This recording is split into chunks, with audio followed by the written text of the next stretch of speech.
This is a Pele Media podcast.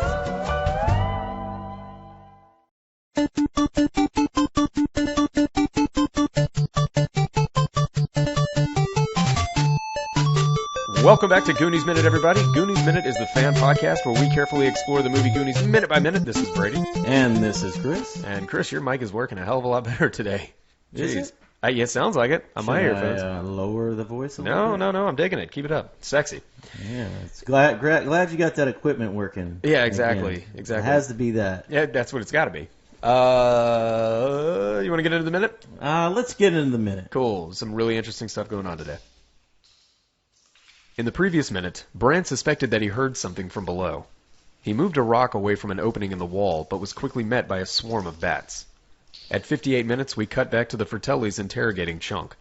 He is continuing to confess every bad thing he's ever done in his life.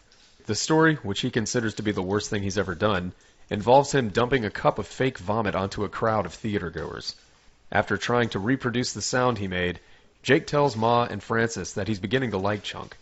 But Ma has had enough. She orders Francis to hit the puree button. They grab Chunk and pull him closer to the blender. And thus ends minute 58 of the Goonies. I'm going to get into this as we go along in the minute, but there are two things that happen that I'm going to mention in today's minute that kind of bring some reality into the movie The Goonies. And one of them is kind of a stretch, but the other one is like clearly they were going for something when they based the Fratellis on an actual mob family that was run by the mother. Some really interesting stuff there. Well, before you get into something really important, I'm going to say something that is not really important. What's but that?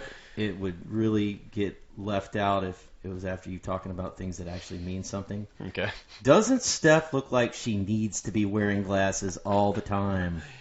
You think she just has one of those faces? It looks like she has a look on her face like she's cross-eyed, but she's not cross-eyed. And people that have been wearing glasses their entire life, and usually it's glasses that are too thick. Mm-hmm. It's like we call the Harry Carey glasses or the Coke bottle glasses. Yep.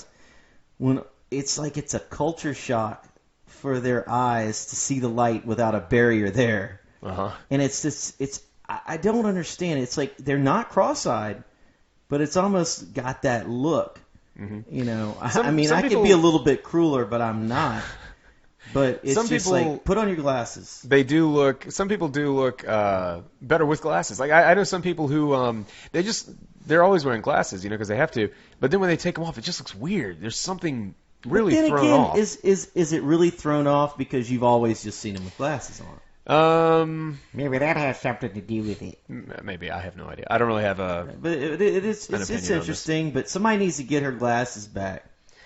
That's all I got to say about that. You were right whenever you said before this that what I'm going to talk about is more important. Yeah, but that needed to be said, and I just want to get that needed in. to be said, yes. So carry on, true. sir. All right.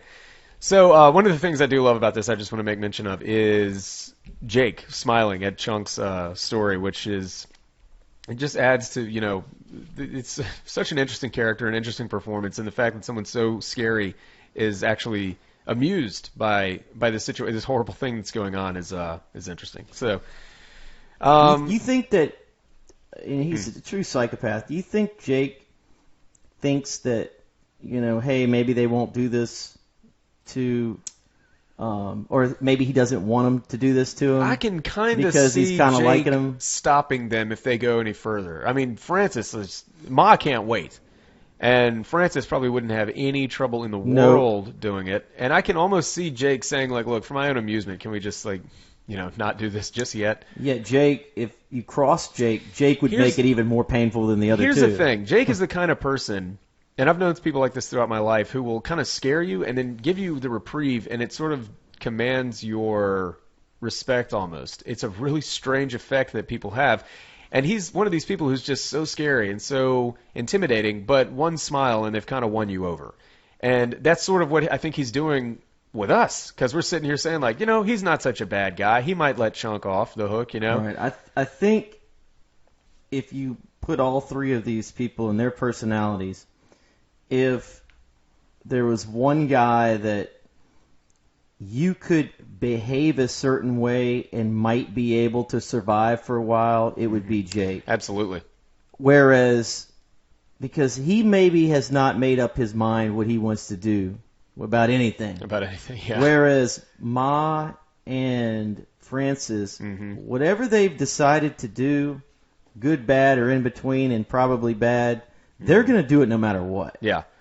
So if they don't like you, you're done. Whereas Jake, I think there's ways to manipulate him a little bit, but then again, he could fly off the handle and maybe even be worse than the other two on his bad day. Yeah. On that note, I'm going to get into something incredibly interesting. All right, I'll note that.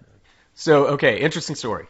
Jeff Cohen, who plays Chunk, tells the story about how he snuck into a theater with the cup full of fake vomit and throws it over from the balcony onto the theatergoers below and causes a sort of chain reaction of people throwing up. Well, that's actually based on a true story. A young Steven Spielberg, believe it or not, did the exact same thing when he was a little kid, and so they took the story and wrote it into the movie, which I can't imagine that guy doing. That's pretty good. Yeah, so they wrote it into the movie. So with all of that said, I've got some interesting news here. The Fratellis are based on an actual mob family that was run by the mother, Kate Barker. So back in the early 20th century, all the way up through, I think, like the 1930s, Kate Barker and her 4 sons were bank robbers and kidnappers and just murderers who went all across the Midwest committing their crimes. Through their ransoms, their bank robberies, their raids, they accumulated $3 million. I'm not sure exactly when that was, so I'm just going to say 1930 because that was when they were sort of at their height. And in 2017, $3 million comes out to $43,623,772.46. So that was an old woman and a couple of guys doing that all by themselves. It's pretty incredible, but I don't condone that. And they went by the name the Bloody Barkers, and there was a massive manhunt that went after the Barkers.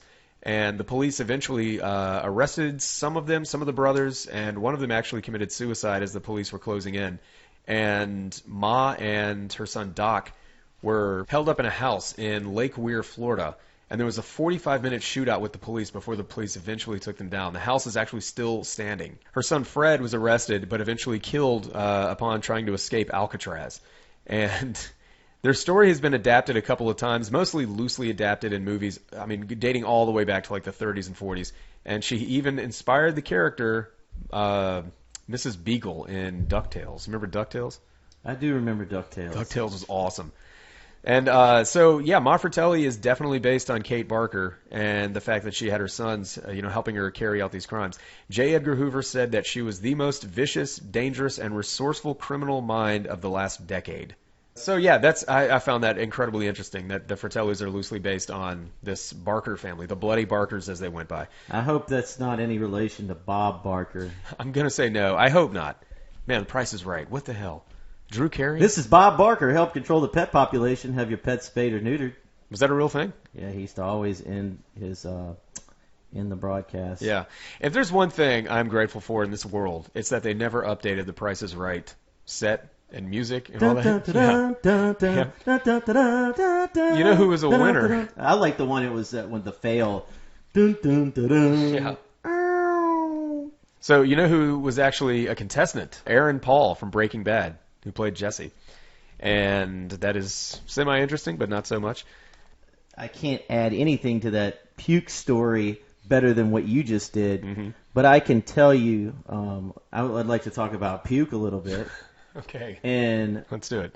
One of the things that always grossed me out in real life, but also in movies, I don't want to see puke. I am thoroughly disgusted by it. Some of the funniest examples of puke that I used to see, and it was in the old SNL, late 80s, early 90s, whenever they'd have Chris Farley and Adam Sandler and Phil Hartman. These guys, whenever they'd have puke scenes, they would always wear this like tube inside of their coat or their shirt, and they would hold their arm up to their face for the puke to come out, and it was always like just this ridiculous amount of puke, and it was like obviously coming from some tank generated somewhere, and it was always so much puke. But one of the funniest things is whenever someone started puking, then everybody else started puking. So, but it's true though. I mean, I could see in a situation where if puke was really coming from a balcony, how everybody could get so sick. But I just think about some of those Saturday Night Live ones where, where everybody's throwing up on each other. I've never seen you laugh this hard about anything. Yes, you have. But probably, It just brings me back to a funny time, but it reminds me of that in the sense that in these I gotta try to find some of these and show them to you. It's great stuff. Well, what else do you have for the Goonies? The other thing is when Ma, Chunk tells this cute story, and she's just like hit puree. Yeah. She is just doesn't care, and I've said it plenty of times. She's focused.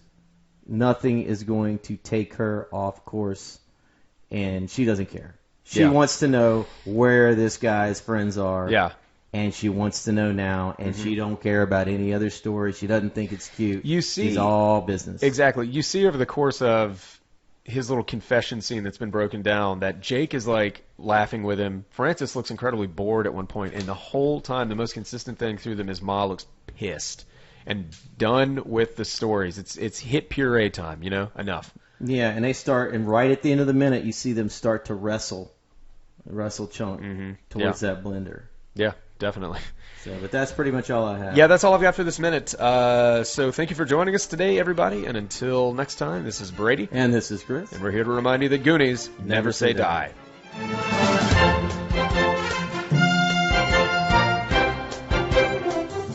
Goonies Minute is a fan-supported podcast.